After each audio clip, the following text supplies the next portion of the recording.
عرفت اللي حصل للطفله لميس بنت محافظه الدهقليه؟ ما عرفتش؟ طب تعالى هحكي لك.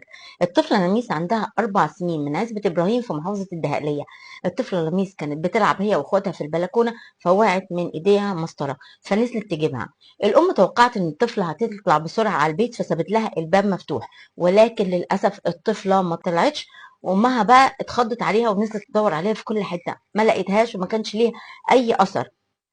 الطفلة لميس عايشة في بيت عيلة، فالأم طلعت تسأل مرات عمها، فقالت لها إن هي شافت الطفلة لميس داخلة البيت مع أخت مرات عمها التاني.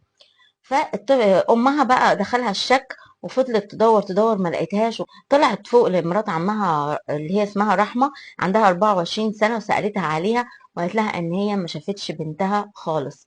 فبلغت البوليس، والبوليس بقى جه وفرغ الكاميرات، فلقي ان الطفلة لميس دخلت مع بنت صغيرة عندها 13 سنة العمارة، فتأكدوا ان البنت ما خرجتش من باب العمارة. فدوروا عليها في كل حتة وطلعوا فوق عند مرات عمها رحمة وفتشوا الشقة بتاعتها، وللأسف لقوا إن البنت موجودة في البلكونة تحت كراتين كتير وملفوفة بملاية، وحلقها متاخد منها.